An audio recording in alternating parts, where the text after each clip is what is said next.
Nous voici au troisième dimanche du temps pascal, le dimanche du bon pasteur. Et c'est aussi aujourd'hui, ce soir, que commence en fait la fête du sang du Christ de Bruges. Donc nous célébrons aujourd'hui, ce soir, nous célébrons la messe en combinant les deux. Donc nous prenons le propre du Saint-Sang de Bruges et nous faisons mémoire du troisième dimanche du temps pascal du bon pasteur. Alors, qu'est-ce que c'est que cette fête du Saint-Sang de Bruges, une fête médiévale? Hier, l'Église a fêté l'invention de la Sainte Croix. Invention signifie découverte. Donc la découverte de la Sainte Croix par Sainte Monique. Donc c'est comme ça, c'est le 3, c'est la découverte de le 3 mai, la découverte de la relique de la croix par Sainte Monique. Le 4, mémoire de Sainte Monique elle-même. Et le 5, le 500 de Bruges.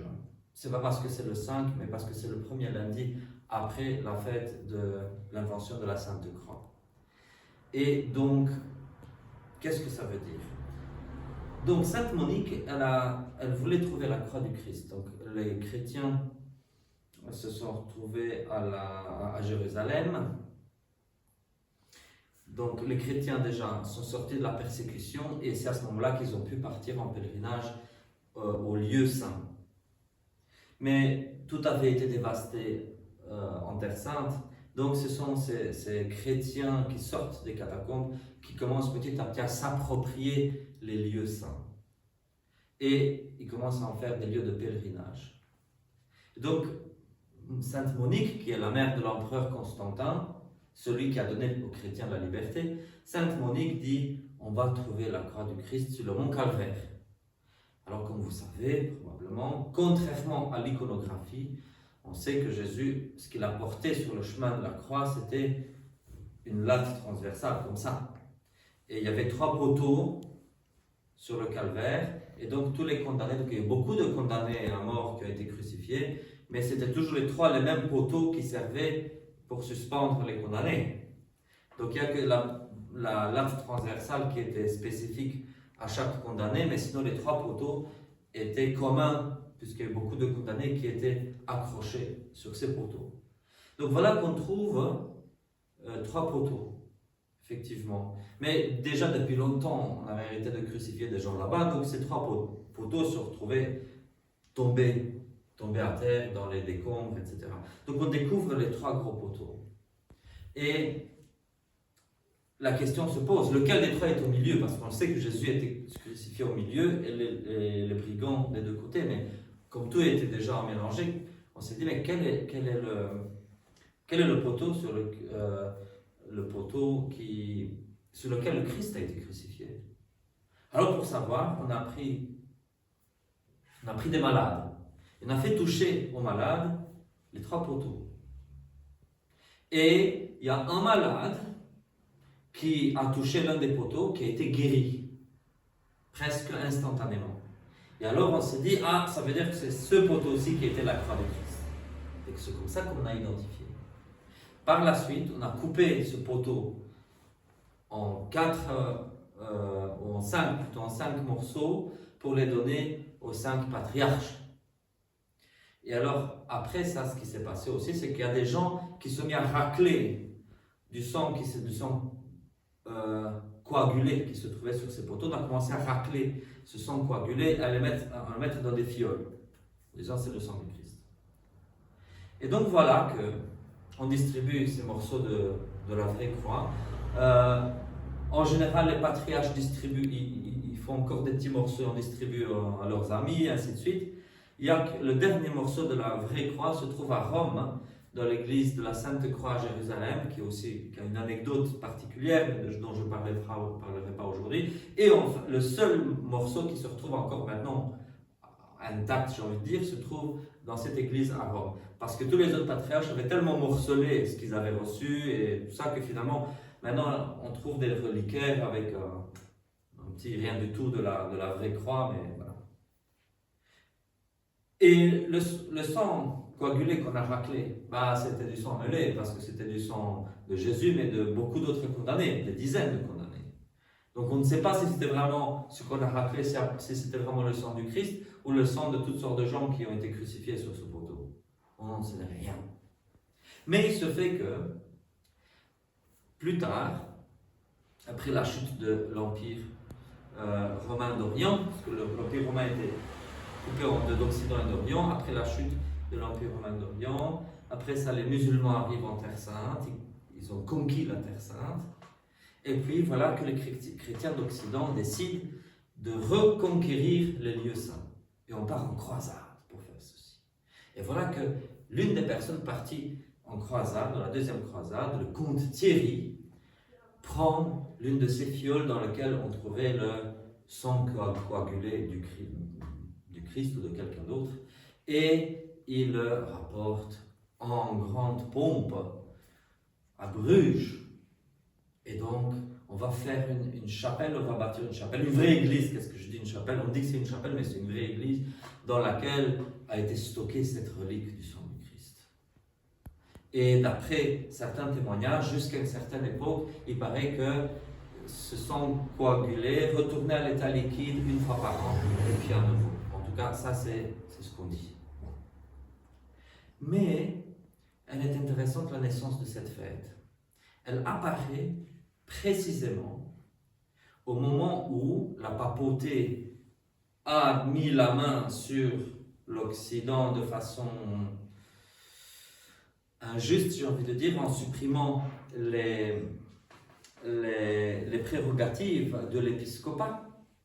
Et la papauté décrète pour tout l'Occident qu'il valait mieux, quand les gens communient, ne pas leur donner le calice, leur donner seulement l'hostie, mais ne pas leur donner le calice. Et voilà que les gens, pour la première fois de leur vie, quand ils vont communier, ils reçoivent le corps du Christ, mais ils ne reçoivent pas le sang du Christ, ils ne reçoivent plus le calice. Et donc, cette fête du sang du Christ vient pour pallier en quelque sorte, comme une paraliturgie de substitution, pour pallier à cette anomalie liturgique que la papauté a follement introduite dans le peuple. Mais nous autres, qu'est-ce que nous avons à faire avec ça? Puisque nous sommes une église locale, nous sommes l'église d'ici, nous n'avons pas de lien avec la papauté, nous sommes dans la même catholicité que les chrétiens du 1er siècle, nous sommes dans la même orthodoxie que les pères de l'Église, et nous n'avons rien à voir avec les innovations dangereuses de la papauté. Ici, dans notre Église, les fidèles reçoivent, comme le prêtre, la communion sous les deux espèces, et le pain consacré et le vin consacré, le corps et le sang du Christ. Alors, à quoi bon de perpétuer une fête qui est apparue pour pallier à une erreur de la papauté, puisque nous n'avons pas cette erreur de la papauté? Eh bien, je crois que cette fête, nous ne devons pas la laisser tomber. Parce que il ne s'agit pas, peu importe ce qu'il y a dans cette fiole qui se trouve encore aujourd'hui à Bruges, peu importe si c'est le sang du Christ ou le sang de notre condamné, ou des sangs mêlés en fait. Peu importe. C'est pas ça qui compte. Et peu importe aussi les petits morceaux de la croix du Christ, parce que finalement, c'est juste un miracle qui a confirmé que c'est la croix du Christ, mais ça peut être une coïncidence, j'ai envie de dire. À la limite, enfin, à la rigueur. Peu importe. Parce que c'est pas ça qui compte. Mais ce qui compte, c'est vraiment le sang du Christ. De deux façons différentes. On a entendu dans la première lecture que dans l'Ancien Testament, l'alliance entre Dieu et le peuple d'Israël a été faite, et pour sceller cette alliance, Moïse a pris du sang d'animaux et a aspergé ce sang sur le peuple. Mais en fait, ce genre d'aspersion avec le sang, ce sang d'animaux, c'était la façon dont l'humanité voyait dans les premiers temps sa relation à Dieu. Bien sûr, quand nous lisons l'Ancien Testament, nous lisons que c'est Dieu qui commande. Mais il faut plutôt, d'après moi, il faut plutôt y voir la religion tout simplement. L'humanité se relie à Dieu. Et même si Dieu a l'initiative, Dieu donne les 10 commandements, Dieu fait une alliance avec son peuple, néanmoins, je pense que la révélation divine annonce le sang du Christ. Mais l'humanité pécheresse comprend autre chose. Elle comprend qu'elle doit sacrifier des animaux pour faire l'alliance avec Dieu et pour racheter ses péchés. Mais ça, je crois, à mon avis, c'est une préfiguration dans le sens où l'humanité a un peu compris de travers ce que Dieu lui disait. Puisque avant même Abraham, l'humanité offrait à des dieux païens, à des démons, l'humanité offrait des animaux. Il y avait même des sacrifices humains. Et avec Abraham, cessent les sacrifices humains. Mais il y a les sacrifices d'animaux qui continuent. Sauf que ils sont canalisés vers Dieu au lieu d'être canalisés vers les démons. Mais Dieu n'a pas besoin de ces sacrifices d'animaux, comme il le dit très bien dans les psaumes et dans Isaïe. Alors, le sang du Christ nous rachète de nos péchés. L'humanité ne pouvait pas s'acquitter envers Dieu. Et Dieu ne peut pas pardonner par la simple miséricorde, sinon il n'est plus Dieu. Parce que Dieu est un Dieu de l'ordre et de l'équilibre. Et l'humanité, en tombant dans le péché, a détruit cet équilibre. Et donc, il y a besoin du rachat. Et l'humanité ne peut pas accomplir ce rachat. Et c'est à ce moment-là que Dieu décide de devenir humain. Dieu devient humain pour accomplir le rachat à notre place. Et par la foi, par notre foi en le sang du Christ, par notre foi dans le sang du Christ, nous recevons ce pardon que le Christ a accompli sur la croix. Et ça, c'est un message important. Et c'est pour ça que la fête du sang du Christ, à mon avis, doit être continuée. Mais ça, c'est une raison. La deuxième raison pour laquelle on doit continuer cette fête du sang du Christ, c'est que, à part dans des cas rares et exceptionnels, la papauté continue de nos jours à se traîner dans cette erreur de refuser aux fidèles le calice. Les prêtres et les évêques seuls boivent au calice. Et on ne donne pas le calice aux fidèles. Les fidèles communient seulement au pain eucharistique. Bien sûr, le Christ est entier, dans la plus petite mie, comme nous dit la séquence de la fête Dieu. Dans la plus petite mie, le Christ est complet. Mais aussi dans la plus petite goutte de vin eucharistique, le Christ est complet. Mais le fait de ne pas donner le calice aux fidèles contredit directement la parole du Christ. Parce que le Christ aurait pu tout simplement instituer l'Eucharistie sous une seule espèce. Mais il a décidé de l'instituer sous 2 espèces. Et alors, le fait de prendre, nous, l'initiative, mais qui sommes-nous? Mais quel orgueil démoniaque! Que quelqu'un, que ce soit le pape de Rome ou je ne sais plus quel autre connard du monde, de dire, moi je contredis le Christ et je vous donne que le pain, je ne vous donne pas le calice. Je prononce les paroles du Christ, prenez, buvez-en, tous. Et quel connard arrive à contredire le Christ? Anathème à ce pape qui contredit le Christ. Anathème à la papauté, qui vient établir sa propre religion en détrônant le Christ. Mais quel orgueil démoniaque. Donc la fête du sang du Christ est importante pour contredire cette erreur qui nous entoure. La fête du sang du Christ est là pour nous apprendre aussi l'orthodoxie, la foi correcte, la foi droite, la foi qui s'exprime dans une liturgie correcte. Et cela, nous le prêchons aussi. Alors, il n'y a jamais de fête de dogme. Même ce qu'on appelle la fête de la Trinité n'est pas une fête du dogme de la Trinité. c'est l'octave de la Pentecôte. Mais la fête d'aujourd'hui, c'est effectivement la fête de l'entrée de cette relique avec le duc Thierry, l'entrée de cette relique dans la ville de Bruges. Et c'est ça la fête d'aujourd'hui. Et nous fêtons un événement qui a été fait en l'honneur du Christ, pour glorifier le Christ, pour la gloire de Dieu et le salut de l'humanité. Bon, voilà pour ce qui est de cette fête du sang du Christ de Bruges. Et même si nous sommes ici dans la RSB, tout au début de la RSB, c'est une fête belge, et c'est très bien, et nous la continuons. Alors, le bon pasteur. J'aurais quelque chose à dire. Alors, vous pouvez vous demander pourquoi,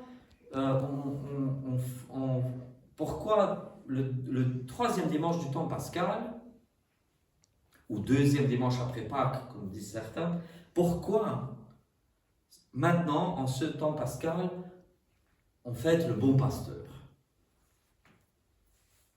Ou on fête le Christ sous le vocable du bon pasteur. Pourquoi?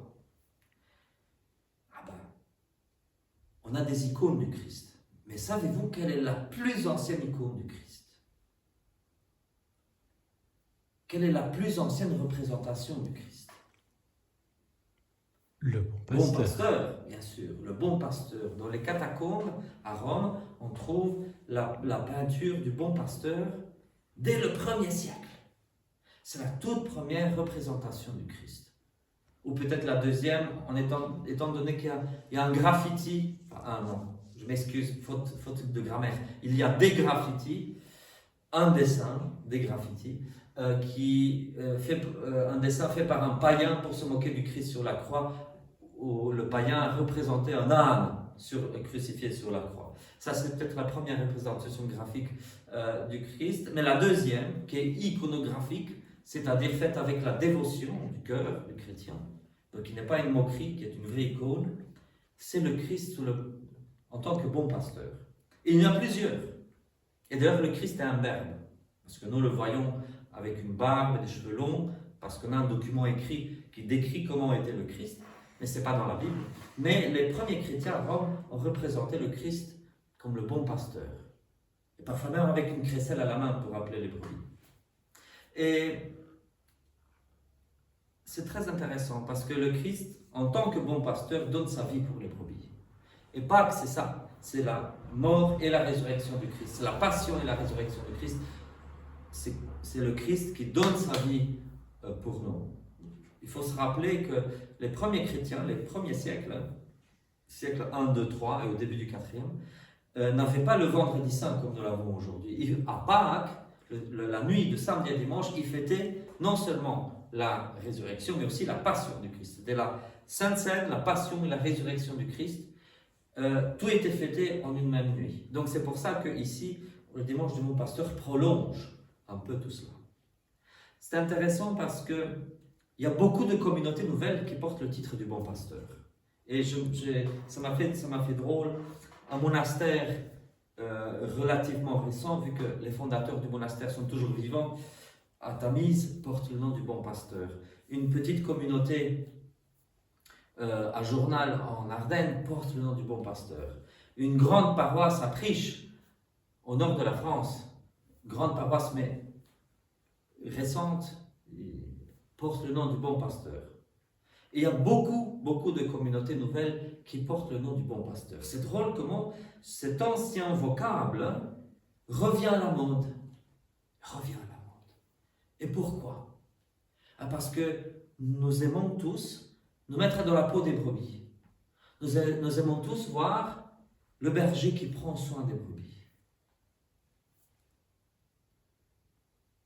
Alors,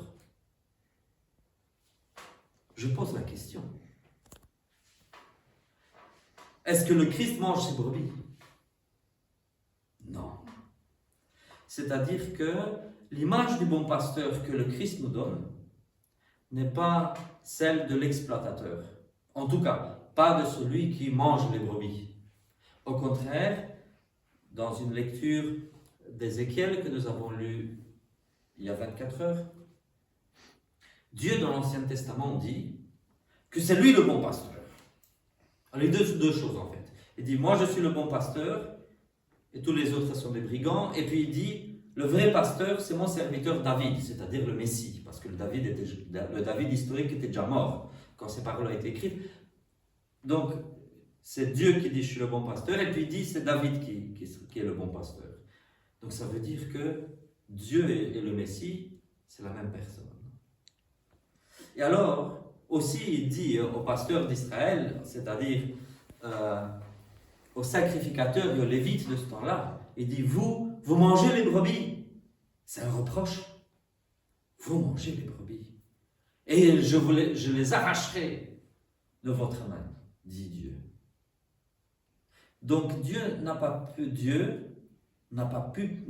prendre l'image d'un pasteur, d'un berger exploitateur, comme aujourd'hui, qui mange les brebis, mais un pasteur, un berger d'un autre type, qui existait sans doute aux temps anciens.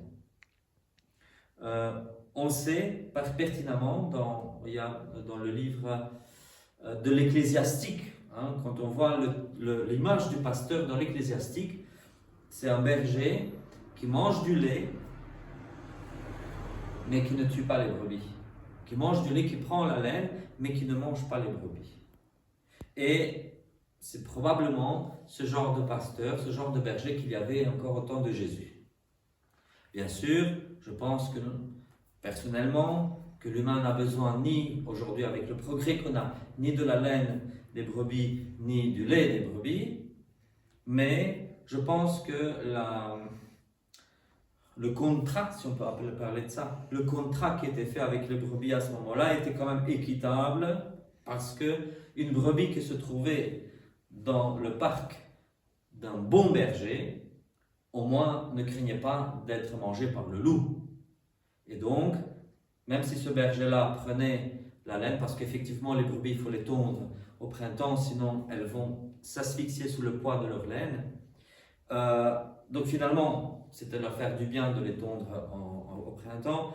Et malgré qu'on leur prenait du lait, malgré tout, je pense que c'était plutôt équitable dans le sens où au moins les brebis n'étaient pas mangées par les loups ou par les humains. Et c'est pour ça que le Christ a pu donner cette image-là en parlant de lui-même. Mais il n'aurait pas pu donner l'image du berger moderne qui mange la brebis. Parce que ce berger-là est le berger mauvais dont parle le livre d'Ézéchiel. Bon.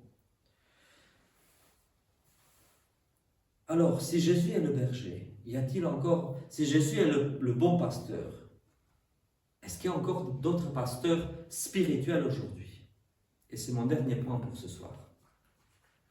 Il est intéressant de voir que dans le Nouveau Testament, le mot pasteur, ou berger, même en grec, le mot pasteur est utilisé uniquement à l'adresse du Christ. Il y a un seul endroit dans les épîtres où on parle de pasteur au pluriel, en faisant référence au clergé chrétien.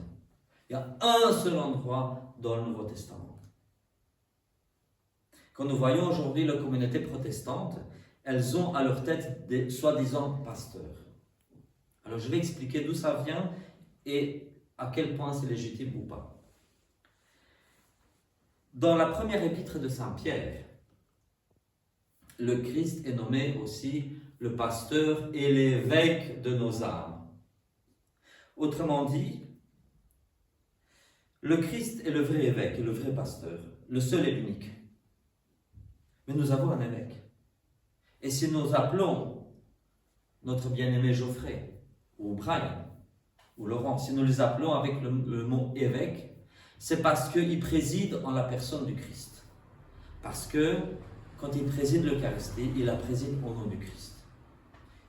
Ils tiennent la place du Christ dans l'Église. Et c'est pour cela, et uniquement pour cela, que nous pouvons les appeler évêques ou pasteurs, parce que ces deux mots-là sont synonymes.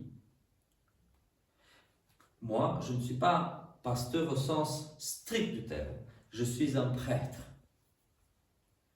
Le mot prêtre signifie ancien. Et je trouve maladroit un peu de la part des communautés protestantes de user et abuser de ce mot pasteur, alors qu'il n'est utilisé à l'adresse de quelqu'un d'autre que le Christ qu'une seule fois dans le Nouveau Testament. On va dans certaines églises protestantes, ils vont dire, il y a le pasteur de la prédication, il y a le pasteur de la musique, il y a le pasteur des jeunes, il y a le pasteur des vieux, il y a le pasteur de l'économat. Bon, en gros, il y a plein de gens là-bas qui s'appellent pasteurs. Et c'est vraiment dommage.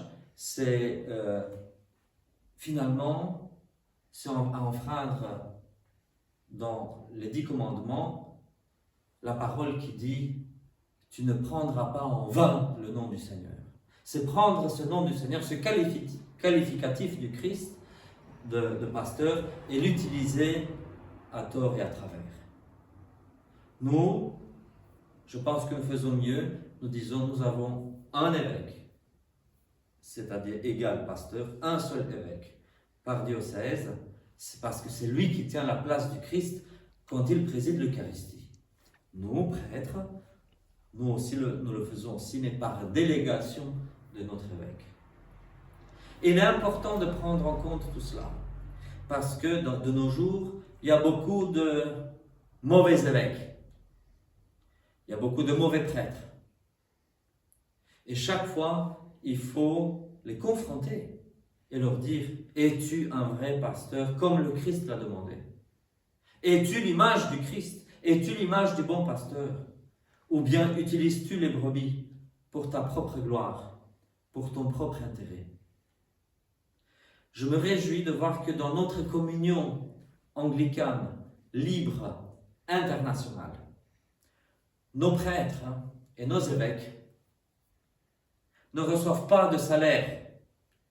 Ils ne reçoivent pas de salaire des fidèles et ne reçoivent pas de salaire de l'État. Nos prêtres, nos évêques ont des boulots dans le monde. Je connais un évêque de notre communion qui est chauffeur de taxi.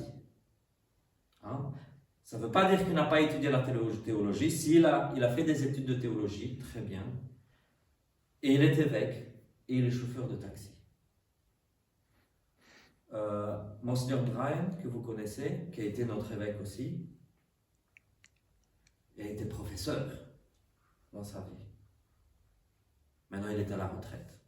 Mais il continue à servir l'Église en tant qu'évêque. Et il y a beaucoup de prêtres et d'évêques qui ont des boulots dans le monde. Et c'est ça la norme. Parce que le Christ n'est pas venu pour percevoir un salaire de l'État. Il n'est pas venu pour saquer et vider les bourses des fidèles.